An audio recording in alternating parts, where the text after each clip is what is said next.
This is the Teachable Soul podcast.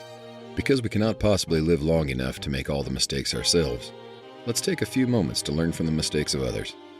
The Teachable Soul podcast, where guests and listeners like you share stories of failure and teachable moments on the journey to success. Here's your host, Kat Daniels. Welcome to the Teachable Soul podcast. I am your host, Kat Daniels, and today I have with me Anke Herrmann, who is a passion business coach, podcast host, certified clarity coach and mentor, online tech-loving geek, teacher, dressmaker, and crazy dog lady. In 2004, she quit her IT job in the UK and moved to the south of Spain to start her own sewing business with nothing other than plenty of enthusiasm and a love for sewing. Years of demanding clients, taking advantage of her people-pleasing nature, led her to burnout, which turned out to be a blessing in disguise. Today, she brings her curiosity, creativity, intuition, plus her analytical mind, business, and tech knowledge to the table to help others turn their passion into a business. Welcome, Anke. Well, thank you so much for having me. Of course. I'm excited to be here. Yes, I'm excited to have you on. I am a people pleaser myself, so I am super excited to talk to you about this today. Yeah, hello to the soul sister. Right? Exactly. And the other soul sisters out there.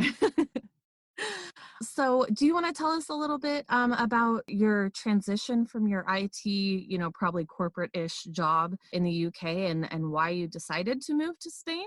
Yeah, I stumbled into IT, well, more or less by accident, and I really loved it for about a decade.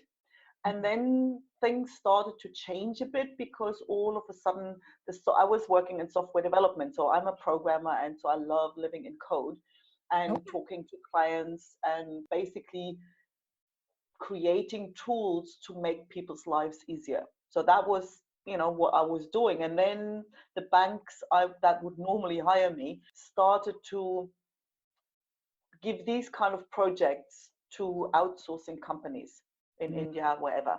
Right. So, and that means the job actually changed. So from programming and creating, all of a sudden it was sitting in meetings all day. And I knew that wasn't my thing. So there was this sense like, I can't really see myself last here.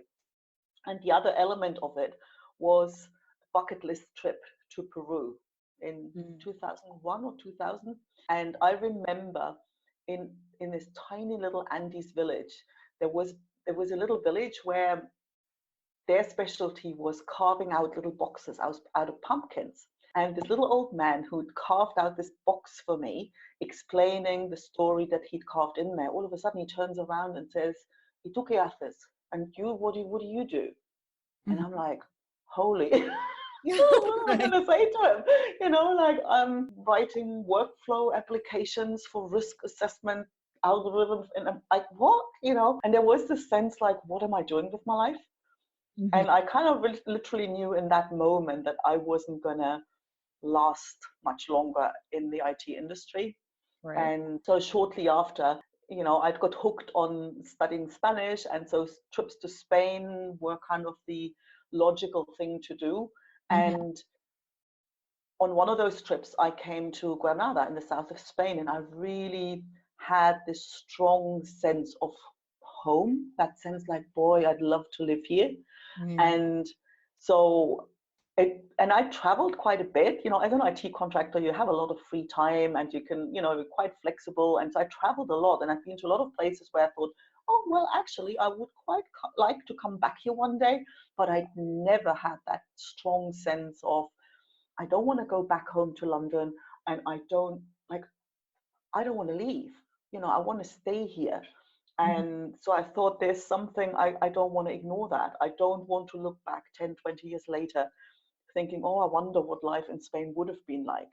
And so I thought, you know what, the IT industry is going in a direction that I'm not all too keen about. There was the age thing as well. I was about 37 at the time. And so there was the sense like, okay, if the project finishes now, I can still call up a recruiter, call up, some colleagues, whatever, and get myself a new project. And I was thinking, fast forward 10, 15 years, like, I didn't like the idea of me sending out resumes for programming jobs at the age of 50 plus, right? So I Right. thought actually now is a good time to change tack again. Mm. And so that's how this all came about. So there was really this crazy idea. If I were to move to Spain, what on earth would I do for a living? And what popped to mind was actually I'd have a sewing studio because sewing had been my hobby. So it was something that I'd always loved to do. And Mm-hmm. my idea of heaven was to just be able to spend every day, all day doing that. And so that's how that came about. Oh, okay. So you really were just following all of your passions kind of at once. Sort of, yeah. Yeah. That's really cool though.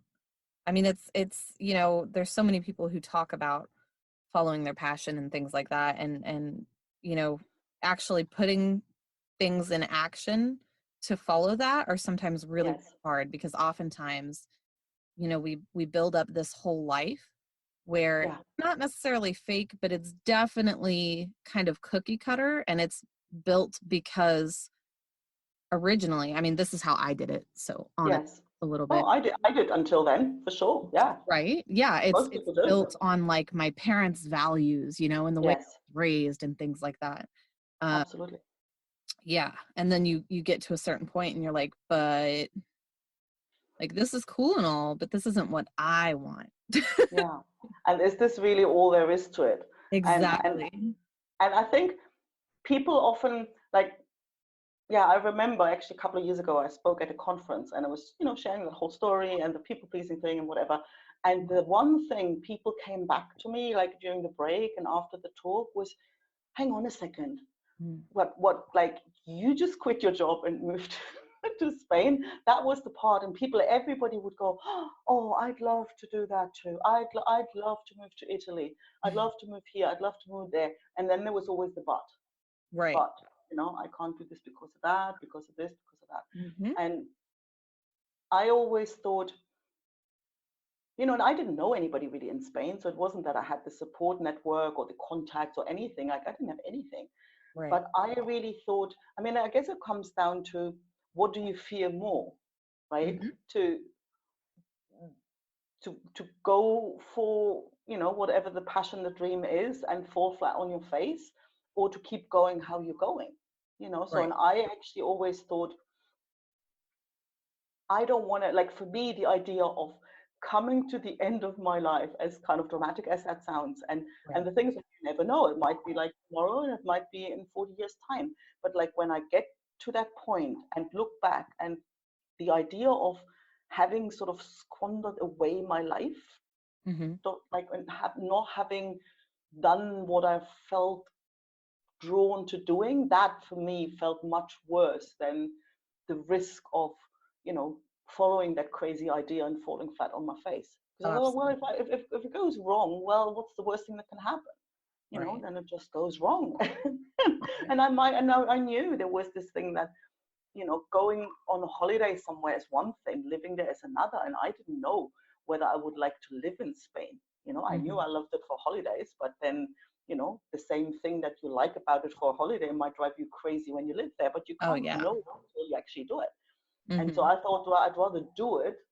And then if it goes well, fine. And if not, at least I have it out of my system. Right. Exactly. Yeah. I just quit my IT tech job. Funny story to start this podcast Wow. on a whim. How cool is that? Yeah. Right.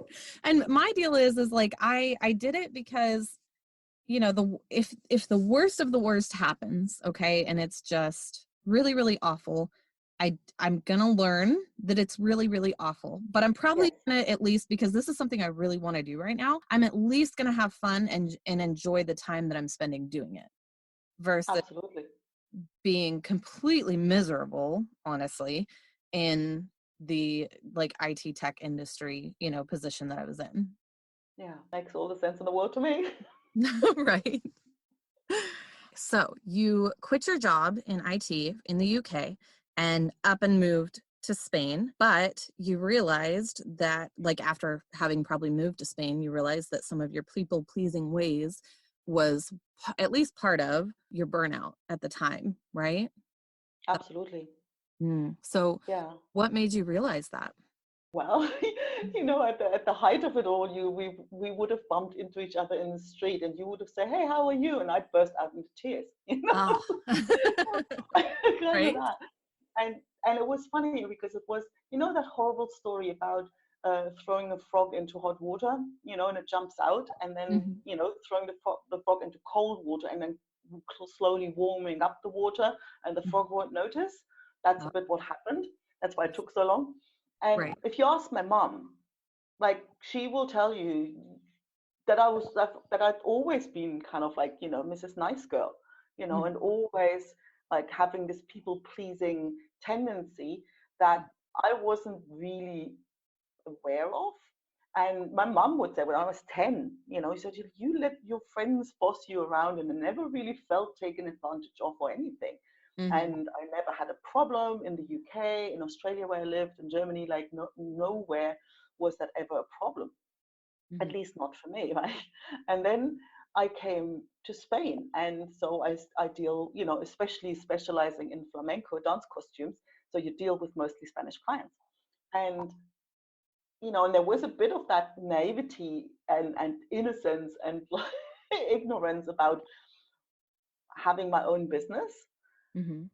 because I somehow, like, my understanding was that, okay, it's my job to give my clients what they ask for, or give my clients what they want. Mm-hmm. And it didn't even occur to me that I had a say in that, right? So that was one part of it. Right. And then what happened, especially at the beginning, if you kind of, I hustled for about a year before I even got anybody to buy a skirt from me, right? And then things started, to take off, and so there was more and more orders coming in. But initially, it grew slowly, mostly through word of mouth. And so initially, you have, like, after a year of hustle, you finally have a couple of clients, right? So, and Mm-hmm. if somebody goes and says, "Oh, I have to pick up the kids. I just can't. I don't, and I have to be at the theater at 8, and I really don't have time to come and pick up the dress. Could you possibly? Would it be Mm-hmm. okay?" And I'm like, "Yeah, okay. I've got to take the dog for a walk anyways. I'll take the thing up there." And so I didn't think anything of it. And now, next thing I know, the next client would go, "Oh, actually, but I need you to bring." Like, then it wasn't, could you please? And it was like, "I need you to bring the dress Right. wherever, or meet me wherever." And Mm-hmm. then there I was. Well, first of all, I only had 2 clients, so I had time. That wasn't the thing. There was this, like, "Ooh, I did it for the other one. I can't really say no to this one now because they all know each other." Mm-hmm. And so I would do the favor for her as well. Right. And then, as you can imagine, before I know it, I had the reputation. Like, you just tell her to come and she'll come. And Right. that is also fine when you have 3 clients. But as things went on over time, and all of a sudden I'd have like 10, 20 projects going on at any one time, that was exhausting, right? Right. And I sometimes felt like the stuff they would ask me, like, come, bring the stuff or pick something up on a Sunday evening at 10 in whatever theater. But then it was already, no, you can't bring the dog because, somebody might complain. Mm-hmm. And I thought, well, I don't really want to do that.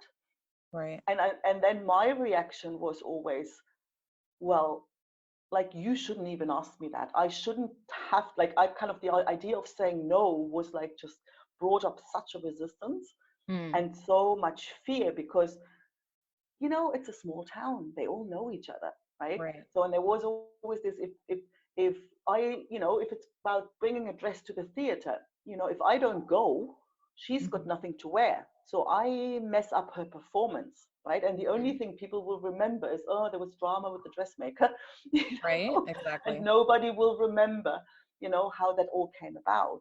Mm-hmm. And then I thought, well, then she'll be peeved off, and then she'll tell everybody else, and before I know it, my little fledgling business is in ruins, Right. and so I did, and I really wore myself out, and the pressure built up, like, the more clients I had, and everybody came, and everybody was like really selfish in that way. Everybody, they wouldn't, and it cost me the world to say no. And even when I tried, there was still like, yeah, but, well, I Mm. understand that you in bed with a fever, but I need my thing.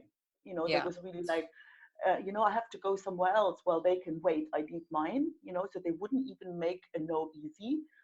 And yeah, so I found it literally impossible, and the pressure built up Right. to a point. And I really was convinced I had a cultural problem, Mhm. because that same thing wouldn't happen with international clients.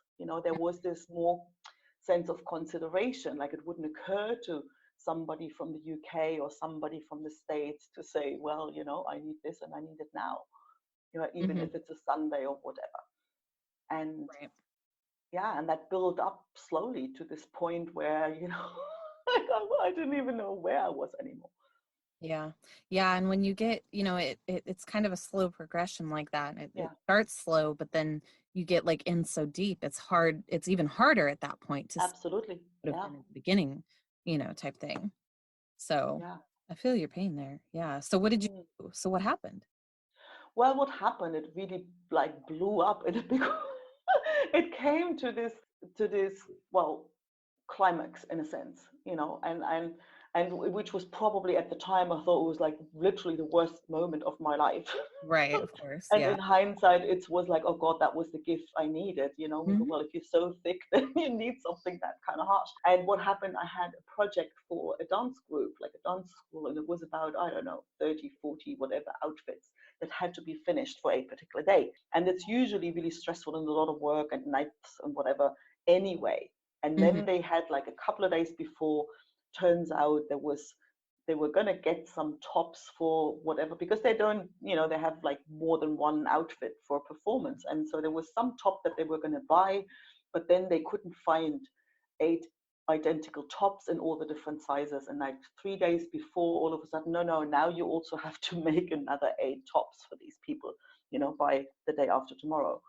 And so in the end, I worked through literally, like not estimate, like literally 4 days and 3 nights Wow. before the performance, right? And I and there would be neighbors would be helping and picking up stuff and taking stuff somewhere, and I would, like, in those 4 days I slept like 20 minutes on the tiled floor next to the dog, so I Oh my wouldn't gosh. kind of relax enough, because I thought like a little bit more comfortable and I'm not going to wake up until next week.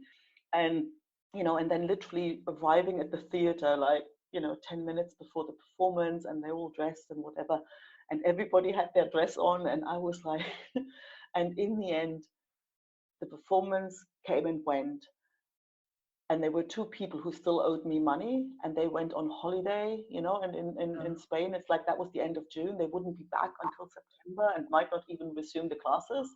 So there were like two dresses where they didn't even pay what was outstanding. And Oh that my. was for me where I thought, you know what, I'm over this stuff, right? I'm so over it. I Mhm. was just like, you know what, if live your dream is that, like literally I don't want it. And if that means that they all stay away, and if that means that I'm going to live in, be homeless in the street, then bloody so be it. There was really that moment where it was like, you know what, this is worse than whatever can happen if I say no. And then that was that moment where I thought, you know what, I'm over taking dresses to the theater on a Sunday night. And I'm over doing this and doing that and putting up with people not showing up and all the stuff that I had put up with. Right. And but because now the alternative, the consequences that I'd feared so much, seemed kind of small compared to what I'd already lived. And that's when I then started, like, next time somebody came and said, well, look, I need you to bring that dress to the theater, I said, well, you know what, sweetie, I can't do that. Mhm. And like fully aware, like voice trembling, heart rate up, Right. palms sweating, Yeah. expecting, the whole upset. Yeah. And me, and then, and I was expecting to feel like I felt as a little girl, when my parents would tell me off, and I really expected to feel like that and hating it all the way. And she goes, oh, okay, all right, then I'll pick it up on Monday then. And I'm like, what? Hang on a second. Right. Like, something isn't cool. Yeah. And it was really literally that moment, like, hang on a second, that was fun, let me try that again. And so next time somebody came, I also made like a mental blacklist. There was the thing like, okay, you pull one off, like not showing up for a fitting without letting me know, you know, Mm-hmm. that you go straight on the mental blacklist. And that means I'll finish what I've got going on for you, but next time you want something, I'm busy, right? So Right. I'm this not would be going to the last accommodate. thing I ever make for you. Mm-hmm. And it kind of also seemed to shift how I came across, because I was kind of approaching conversations more like, come on, give me one. I'm just waiting for you to put your foot in. and, Mm-hmm. and so also that I found out people kind of didn't, all of a sudden didn't do the things I was kind of almost waiting for them to do. Yeah. And yeah, next time I said no, there was like same thing happened. And all of a sudden, like literally what the moment that became clear, like literally clear, Mm-hmm. boy, it had never been about them. The pressure had never come from them. Right. The whole time, the pressure had come from that chain of consequences that I thought I knew for sure was inevitable if I said no. Right. And realizing that, well, no, actually, I was totally wrong about that in 9 out of 10 cases. Mm-hmm. And even in the 10th case, when they might have gotten upset, that also didn't mean that they wouldn't come back a week later. And realizing that it really had all been, I mean, I felt stupid, like literally, I felt stupid. I felt humbled. I thought, oh God, what I put myself, because I was kind of very on that high horse, I'm Mrs. Good Girl, and these Right. Spanish people boss me around here, they're so inconsiderate.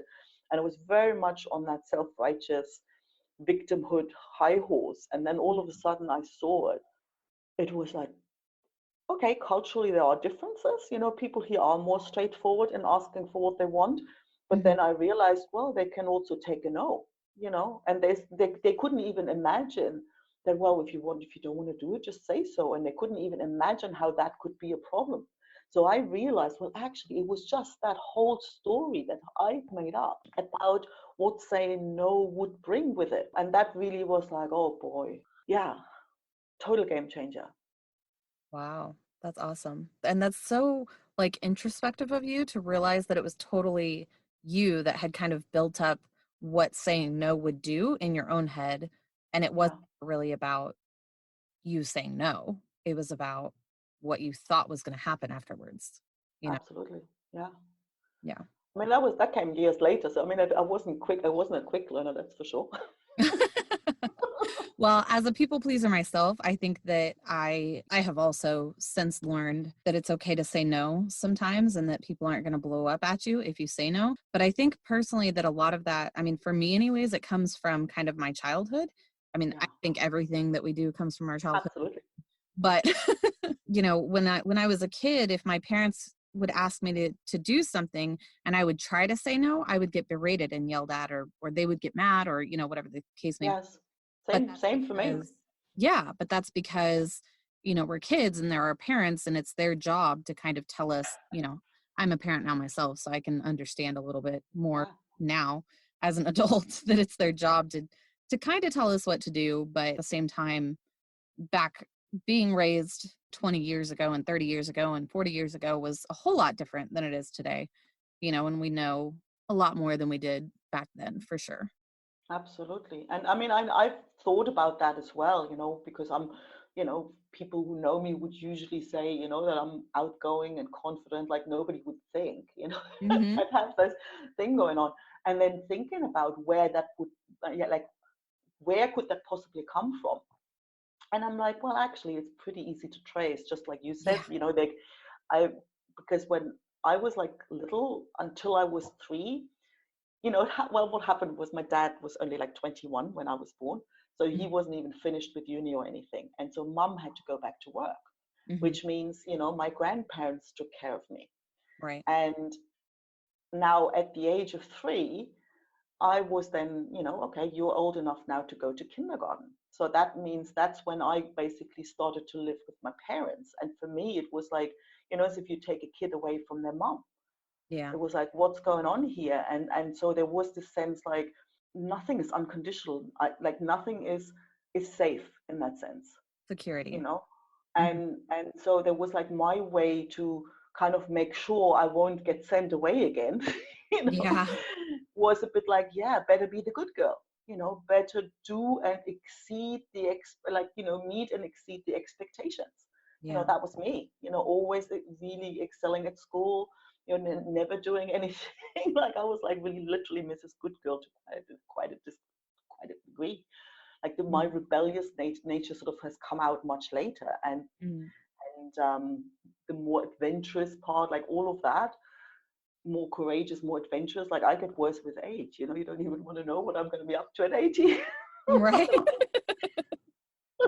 Yeah, I know. Definitely. Yeah, I was known in school as a goody two shoes and teacher's pet quite often because, Yeah, I was always trying to please the adults around me. I don't remember like beyond the age of 4 or 5, but I'm told that initially when I was born, my mom was experiencing her own rebellion, I think at the time a little bit.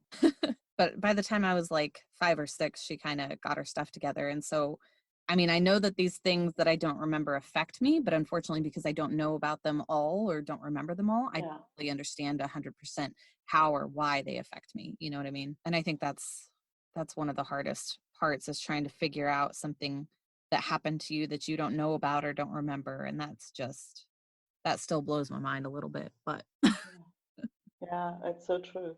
Because I yeah. mean, what happens when we're older, then you can sometimes even remember the moment when you kind of came to that conclusion. You know, Mm-hmm. it wasn't safe to say what I really want, or it wasn't Yeah. safe to say what I, you know, how I feel about something. Right. If it happens earlier, then you don't really know. Yeah. And it's not even necessarily that it wasn't ever safe to say that. It's just that's how we felt at the time. Absolutely. Yeah. Yeah. You know, because you're right. So my dad recently in October passed away, and I never really had a great relationship with him. Of course, I realize now that that's partially, it's not all my fault, but it's partially due to he was dealing with things with how he was raised as well. And so Yeah. how he in adulthood went on through life, as we all, mostly do, unless you decide that you actually don't like something and decide to change it, about you, yourself, or your relationships, whatever the case may be. But, I realize now that I probably could have said a lot more to him than I understood I could or felt I could, like I don't, Oh, for sure. yeah, Yeah. I don't think it was as big of a deal as I made it out to be in my head, but Absolutely. And I think, no, I mean, also, it isn't really, I sometimes think, you know, and like a friend of mine is like her daughter is so, I think 7 now.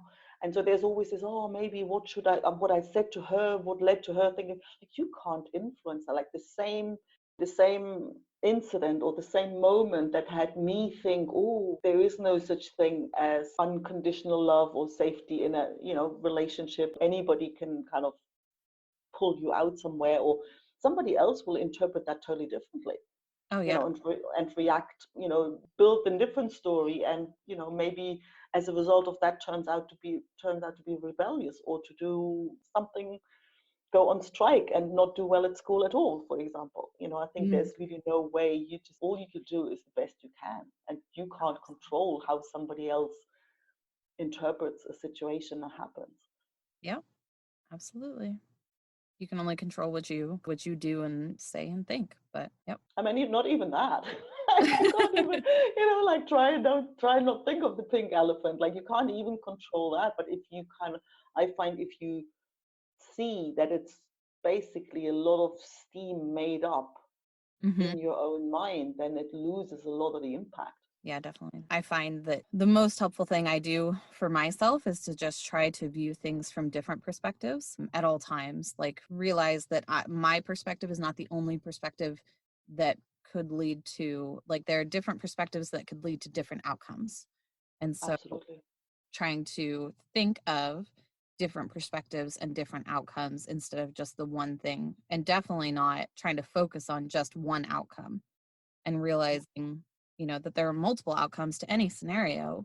So, however, I will say that that's also like a control thing that I have too, because I want to try to imagine all of the possible scenarios so that I can somewhat anticipate and kind of control within my own mind and world what's going to happen. Uh, Yeah. that's a bit of a task, isn't it? Yeah. Yes. And I think what really made a difference for me was to see that literally, I don't know what I'm going to think a second from now. And what makes me think that it's almost arrogant to believe that I can predict how somebody will react to something, because how they react depends on what's going on in their life. Oh, yeah. What happened to them in the morning, what phone call they had, whatever else they've got on their minds. Like I'm thinking, who am I to think I can predict that? That's ridiculous. Right. Especially if you don't know them well, Yeah. I mean, and even if you do, it's like you don't know where they're coming from, what's going on their mind at that moment. Yeah. And especially when I started to say no, and I was really consciously observing, when I'm thinking, when I could notice when I'm feeling myself like that little knot in the stomach, before, like kind of noticing, so you're expecting them to be upset, and then noticing, are they not, whatever. And also what's behind that quite often. There were all of a sudden things that I could see, things that I'd never seen before, where I was like on my high horse, boy, are they inconsiderate. I remember there were moments where somebody had asked me in this kind of like, I need you to come to the school at that hour. So I had to leave home, go to that school, and then she wouldn't show up. No message, no nothing. And I was furious. Right. I was so angry.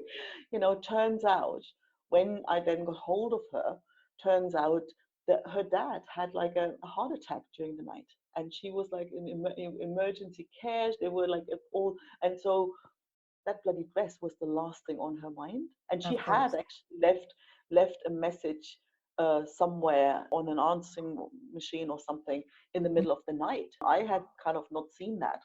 Right. And so, well, that kind of put things in a totally different light. Oh, yeah. And I thought, well, that kind of thing, I realized, well, how often I had ignored the other side of that, how often I hadn't looked at things from their point of view.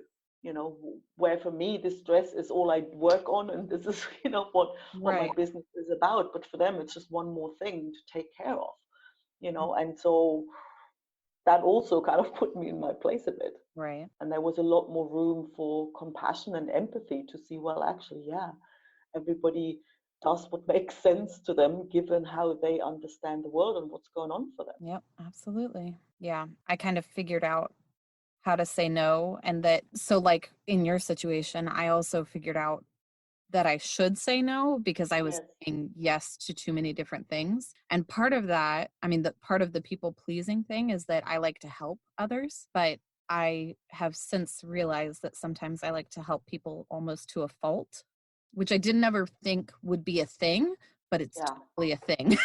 Absolutely. Yeah. And I think realizing that you don't, like what I did, this bending over backwards, at the end of the day, saying no I would have given a better service. If I had said no to certain projects or to certain deadlines or to certain, take this here, pick this up there. Right. Because spreading myself too thin, it wasn't like, that's not helping. Then if I'm stressed, then I don't pick up the phone because it's just, I can't handle one more person who wants something, and people try to get hold of me and I wouldn't pick up the phone. And so like my stress level was at a level where I thought, well, that's not helpful to anybody. If my objective is to give good service to my clients, well, then saying no is part of that. And not saying yes to everything and then struggling to deliver. And if I burn myself out and hate it so much to throw the towel, well, then nobody gets a dress, Exactly. Yeah. When I was in what you would call, I think, uni, while I was going to school for my bachelor's degree, they made us take an ethics class. Talked about an ethical theory, and I think it's called egoism or something like that. It's got the word ego in it. Yes. That basically states that if you're kind of selfish and do things that just please you all of the time, that it Mhm. eventually what happens is it creates a ripple effect of happiness and everything for everyone else, which even while I was studying it, because I have always been raised to just be very thinking of others all of the time, even while I was studying it, and even now I kind of struggle with it a little bit, but I'm starting to just now kind of accept it a little bit more and understand it a little bit more. I still believe, of course, that there should be a balance to everything, but I just, when I first started learning about that ethical theory, it blew my whole mind. Mm.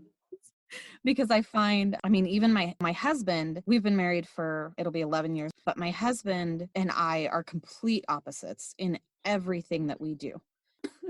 And that being one of them, I am always considering others people's feelings and trying to do things for other people and help other people and da da da da. And he is very most often concerned about what he is doing or what he needs, and sometimes Yeah. forgets to think about other things. And I never understood how somebody could think that way or why they would think that way until I took this ethical class. And I was like, oh, they think that way because it actually kind of makes sense in a roundabout sort of way. Yeah. Like that makes sense to me in the context, or if you want to compare it to something, that the airplane thing, like put your oxygen mask on first. Right. Exactly. It's Yeah. a bit like, yeah, if I burn myself out, then I'm no good to anybody. Then you can't help anybody else. Yeah, exactly. And I can't also, that's also the other thing that I learned that was kind of pretty humbling.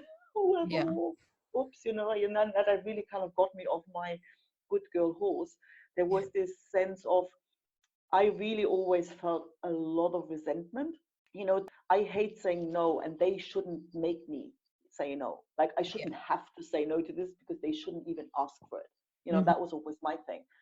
And because if you're thinking of others, then they wouldn't even ask for it in the first place. I would have thought this. yeah, exactly. If they were considerate, Mm-hmm. as Yeah, other exactly. people, then they would kind of take into account that that might not be reasonable. Right.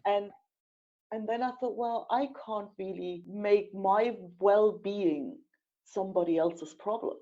Mm-hmm. Like, it's my job to look after, take care of myself, Right. and to make sure I get the rest I need to do what I want to do. Exactly. I can't make that their job. I Mm-hmm. don't want to and then one thing is, you don't want to hand over the power, but then it's also not their responsibility. Mm-hmm. Like, that's mine. And I was like, oh boy. Yeah. Yeah. My stepdad always used to say, you got to toot your own horn because nobody else is going to do it for you. And Yeah. like, he's not wrong, but he's also like, it also leaks into other things. I mean, and I was just telling somebody the other day, like, you have to take care of your own self and do it because nobody else is going to take care of you for you. And that's such Yeah. an important thing, especially in today's society where I think so many people are dealing with burnout and, families and the pressures of expectations and titles and just so many things. Yeah, yeah. And that's the thing. It's like, there is this sense of, taking ownership and Mhm. taking responsibility. Like, it doesn't mean that everything was my fault, but to kind of take ownership. I remember, like, the first time somebody suggested that to me, Right. I was like furious. There was this, basically a friend of a friend. I didn't even know him well. And I can't remember even the context. He said, I mean, I'm like, literally, I'm not easily offended, right? You would Mhm. have to say something pretty tough for me to get like really angry. But he managed, right? He said something that had me furious, like absolutely furious. And so I wrote him an email or like something, it was something like, for once I didn't let it go. And for once I didn't just kind of shut up and be the good girl and resent him for a while but swallow it. Like, Mhm. it was triggering me enough to feel the need to throw back like this vile response, like this, how dare you, and whatever. And I kind of wrote him this huge long thing, thinking I was going to put him into his place. Of course. Right. And he came back and said, well, if you're upset about that, that's your problem. Mm-hmm. And I'm like, what? Right. And I remember thinking, what? Like, first you insult me, and now it's my problem. Mm-hmm. On top of it, now that is my problem Right. or my fault or whatever. But then all of a sudden, I remember that moment was like, well, actually, hmm, that also means that, well, if it doesn't come from you, if it's my choice how I react. There Exactly. was this like there was the first moment I discovered the liberation in that. Yeah. Yeah. so after Yeah. all of that was not such a bad incident after all, because there was the first time I got a glimpse of how liberating that is, to Mm-hmm. take on that ownership and take on that responsibility of, Oh, yeah. you know, my well-being is my responsibility, Oh, you yeah. know. 100%. Yeah. Yeah. Yeah, I think being married, that's one of the hardest parts of being married is, there are times where I'll say things to my husband, and he'll get upset, and I really truly won't understand why he got upset or how he took what I said. Like, I just don't understand. And then Mm, at the same time, I have to remember that he is responsible for his feelings, and so he actually has to do some introspection there and figure out why what I said to him, like to the core though, not just superficially, like what you said upset me. You really have to go back and figure out what in your history or what in your past was done to you or said to you or whatever that makes whatever I said to you upsetting in the first place. Because absolutely. it's Yeah. your And to how you realize that react. it's not you. What Yeah, upset him wasn't what you said. It was like what he thought about that, what that meant, and precisely. what the story he made up around that, Oh and yeah. that made me. And I think it's something that becomes really clear when you think about you drive, right, and somebody cuts through in front, and there will be days when you go, oh, for God's sake, like, Yeah. look where you're going. And other days you go off the rails, and it Oh depends right. on what you've got on your mind. It's got nothing to do, like the incident is the same. Yeah. So it's more, it's entirely about his state of mind, what he got on his mind, what he's thinking about, what you said means. That's what creates the upset. Like Mhm. none of that. I think for him to realize that lets you off the hook. Then he'll realize it doesn't. It's not about that you now can control with what you say and what you don't say how he feels, because you can't. Exactly. Yeah. And I hate having to tell him that sometimes because, I mean, it still bothers me to say that because it still feels like I'm basically saying, I don't care how you feel. But realistically, I'm not trying to say I don't care how you feel. I'm just trying to get you to do some introspection and figure out for yourself why Yeah, you reacted that way. And because I wasn't trying to hurt you, like nobody tries to hurt your feelings. yeah, yeah. And And the it's about traffic example. helping, recognizing also that you can't control how he feels, Oh, you know, absolutely. Yeah. because you can say the same thing, and Mhm. tomorrow he's just won the lottery or something happened and he's all chirpy, and the very same thing does nothing to him. Yeah. And yeah, I love that the traffic example that you gave is because, there are days where somebody will cut me off and I'll be like, they probably didn't mean to put both of our lives in danger. They're probably just in a hurry and not Yeah, trying to worry about who's behind them, in front of them, or whatever. I should calm down. They probably have somewhere to be, an emergency, something. And then there's yeah, other days where I'm in the hurry and I'm like, you shouldn't have cut me off. Why did you do absolutely. that? Yeah, Yep. yeah. And 110%. I always find this when it's a nice one to observe when you wait for somebody, Mm-hmm. who's supposed to come, like, arrive at 8, and it's 8:15, 8:30, and they don't show up, Yeah. and how you feel about that.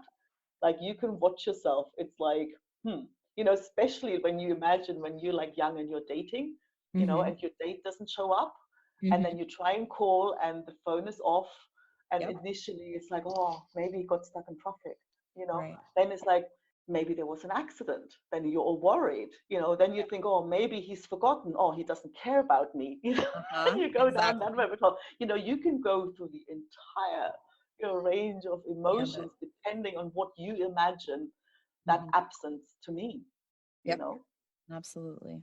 Yeah. And it's a little bit heartbreaking when I think about people who especially in the dating scenario, because when you're dating, you have to be so vulnerable to begin with. Yeah.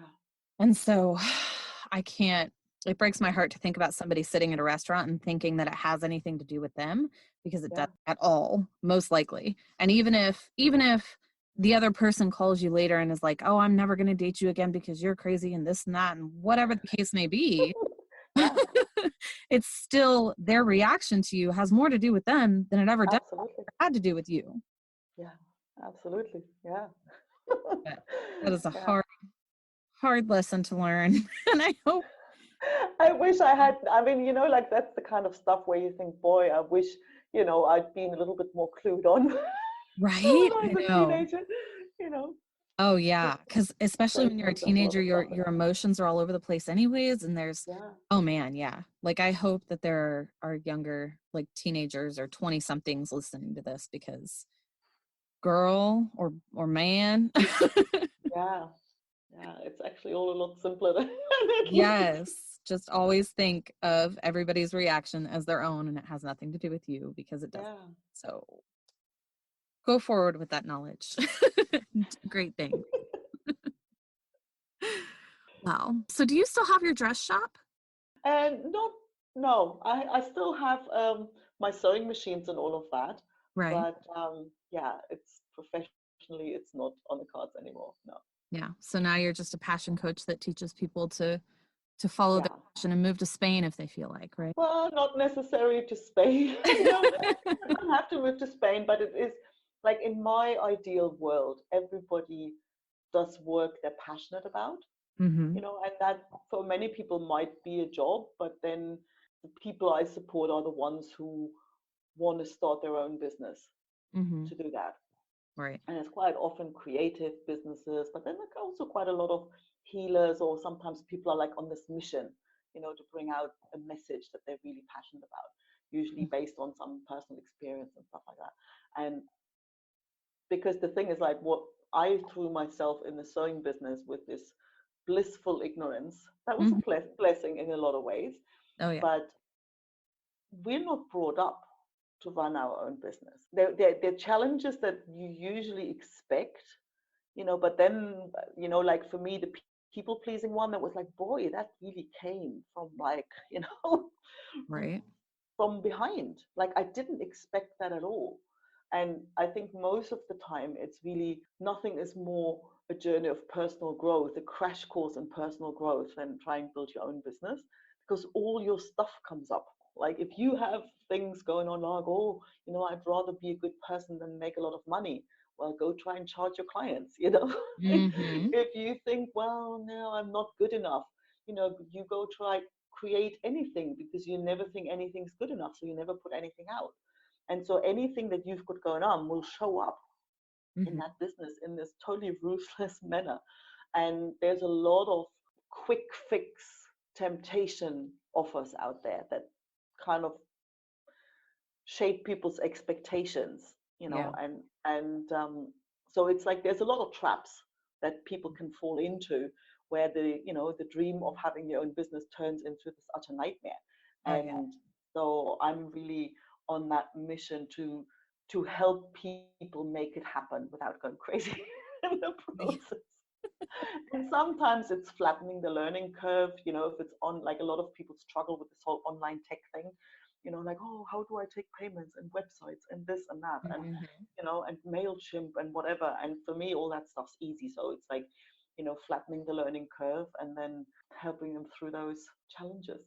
Yeah. Yeah, that's great. That's great that you have that IT background. So the IT technology company that I used to work for is a startup called Tech Stack. And what they actually do is try to kind of bridge the communication gap between IT Yes. and technical people and small business owners, which I still love what they do. And I Yes. still love the owner. I couldn't do the job that I was doing anymore. And it's just because like the role I was in and the things I've gone through and going through and things like that. But I still love the idea of like what they're doing. And I still think that they're going to do great things, and that it's important to bridge that communication gap, because Yes. so often small and medium business owners, or business owners in general, don't have a technical mindset. True. Very true. Yeah. And they get overwhelmed because it's like it's this rabbit hole, you Oh know. yeah. And people think, oh, I want to, like, they see a webinar and think, oh, you have, like, an online course would be really cool. They think, Mhm. oh yeah, that would be a good idea. I know my stuff, like, I'm a hypnotherapist, I know what to teach and how to whatever. And then it goes, and before they know, then they go, well, how do I do that? Well, am I going to do a WordPress plugin or platforms or this or that? And then it's Right. like, yeah, but then how do I take payment? Or Stripe, what's Stripe? What's an Oh API man. key? And before you know it, you're in this rabbit hole, and each Hmm. one of those little elements is actually a world in itself. Oh And yeah. if you don't really, if you know most of that and there's one thing you have to explore, well, then you just do that and that's not a big deal. But if everything is new and the explanations include stuff you don't understand, then Hmm. then you just, there's overwhelm right there. Right. Exactly. And then it's right in the thick of that overwhelm where people are like, I'm just not going to do this. Like this. Absolutely. Yeah. Yeah. Yeah. Overwhelm leads to discouragement, and discouragement has you right at the edge of giving up. Yep. Exactly. That's why you need to follow your passion so that you don't get as easily discouraged. Absolutely. I do actually, that's exactly, I agree with that. Yeah. Because people often say, oh, your passion alone will not, it's not enough. And that's true. But Hmm. without Hmm. it, you're going to have that, because it's that passion that carries you through when, Precisely. things don't go your way, and when things are a lot harder, and when you hustle a lot longer than you ever thought. Hmm. That's what carries you through. Yeah, Exactly. absolutely. Yeah. I went through the same thing when I started this podcast. I opened up, I paid for my hosting and I thought I knew what I was doing. And I was going to wordpress.org and I was going to open my website there. And then I opened the back end of it and I'm like, Yes. what is this? Hold up. Yeah. Wait, I don't know nothing.